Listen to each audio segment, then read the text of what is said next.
Sí.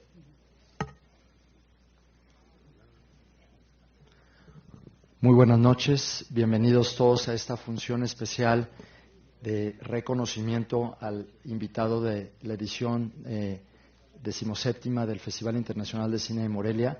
Nuestro invitado de honor, como saben, es el señor Robert Redford, para quien les pido un fuerte aplauso.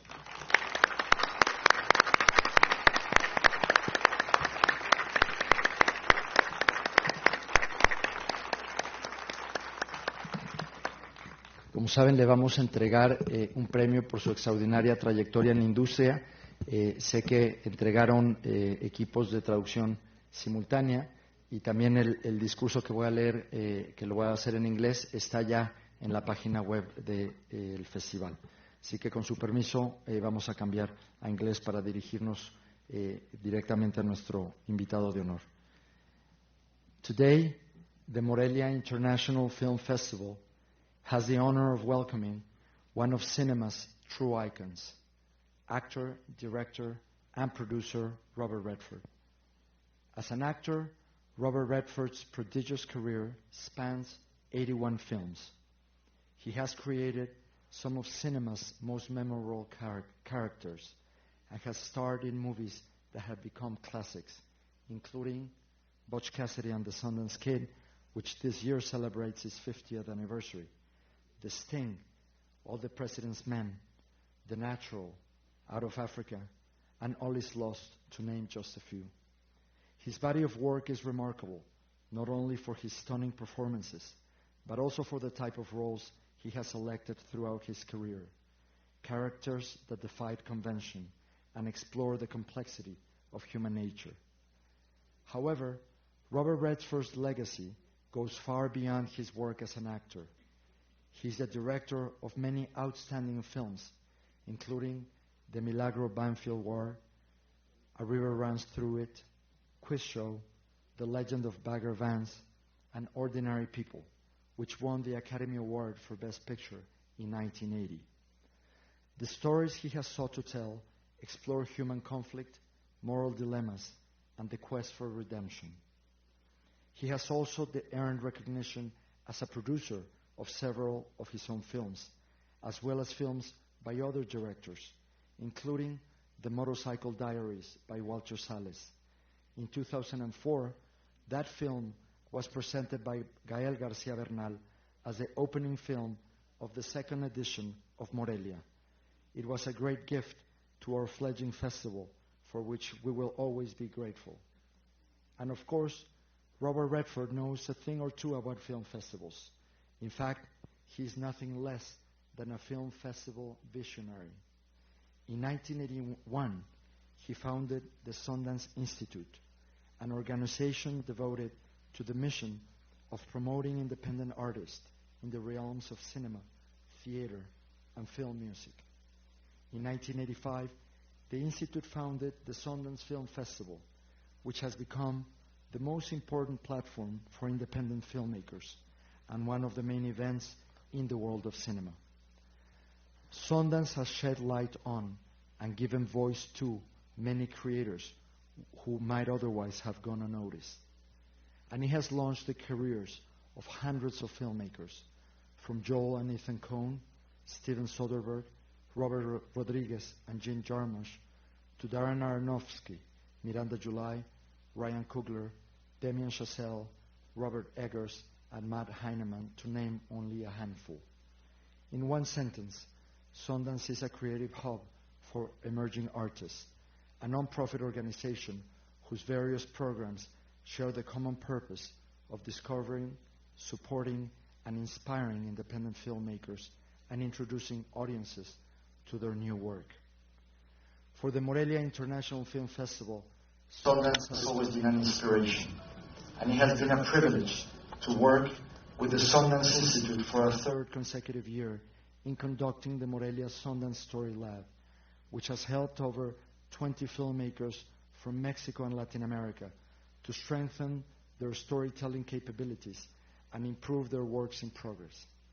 And on a personal note, it has been one of the greatest privileges of my life to be a member of the Sundance Institute's board, and thus to witness the generosity of its efforts and the sincerity of its mission to make the world a better place through the power of storytelling and artistic expression. This magnificent endeavor would not have been possible without the drive, creativity, and passionate vision of the man to whom we pay fond tribute tonight. The Morelia International Film Festival is deeply honored to present this Lifetime Achievement Award to Robert Redford.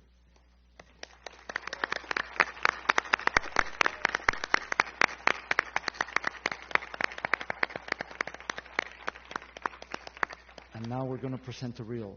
Corre video, por favor.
What's the matter with you? I can't swim!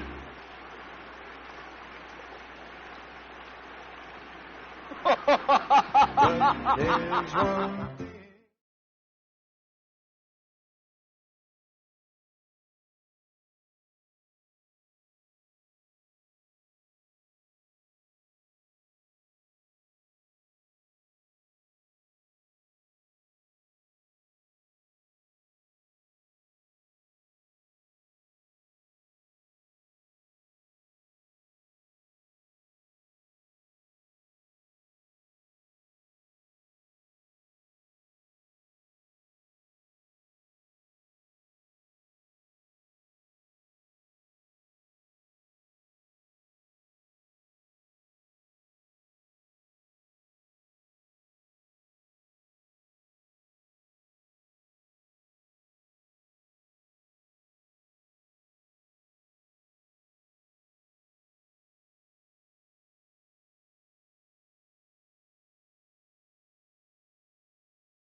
Yeah, this time anyway. Kind of saving the best for last.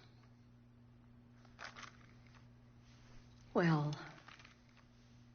maybe you should just stay put. Me.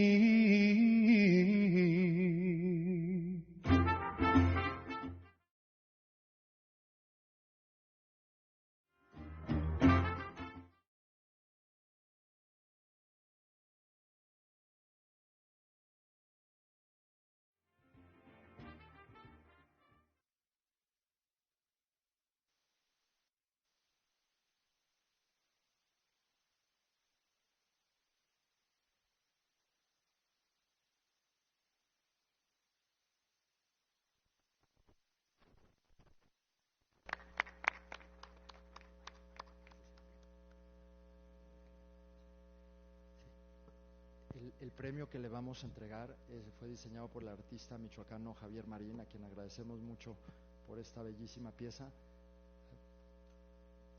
Bob, this is the trophy we want to give you. It was designed by one of Mexico's greatest artists, Javier Marin, and he's from Michoacan. So we don't expect you to take it right now because it's quite heavy. But we also have two additional things. As I mentioned to you earlier, we have this tradition that we invite our guests of honor to unveil the seat that is not for you to take home, but for us to keep here with us. And keep it here? we're going to keep it here in this auditorium. So that means I have to stay here then. Exactly, you have to stay here. Yes, to remember always that you're here with us and that you came to Morelia and that you've always supported our mission and that you've been a source of inspiration for so many years, both through your extraordinary career, but also as a founder of a festival and an institute that we admire profoundly. So if you will do us the honor.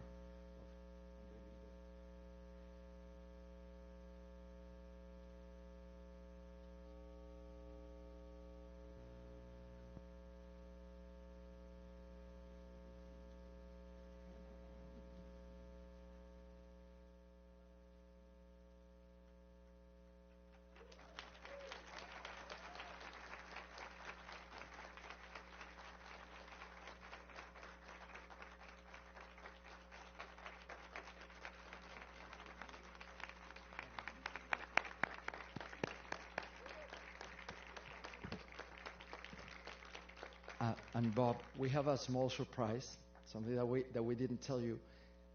This, as I said, it's something we give to our guests every year, our distinguished guests. But in your case, we would like to give you another special, present, and that is we would like to name the auditorium here in this multiplex that I told you where our company began, but also where the festival has been hosted on your behalf.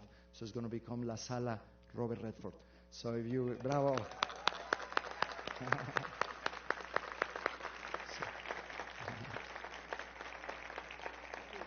So si tienen un micrófono de mano, por favor, un micrófono de mano. So if you would do us also the honor of unveiling the plaque that will be put outside of this theater.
If you would like.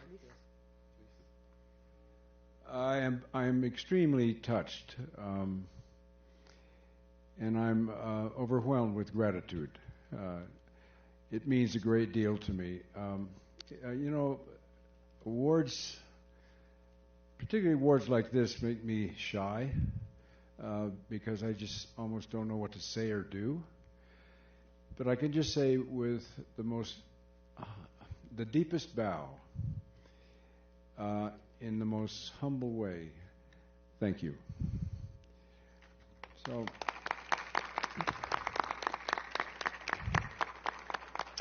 a couple things. I'd like to acknowledge Alejandro and why I think he is such an important person. Not only is he well-traveled, and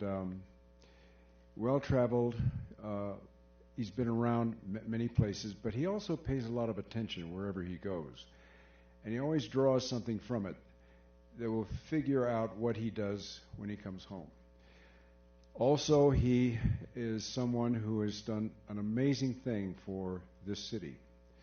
By bringing the festival, by supporting independent film and focusing on independent film, I think that brings something to this city that enhances its value.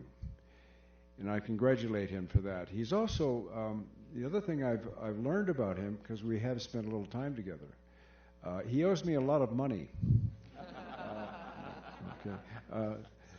We've spent a lot of time together, and one of the things I've noticed about him is that he's got a very curious mind. He's curious about things and people and places, and that always impresses me, because you can always bring that into something you do for people, or you do for the city you're in.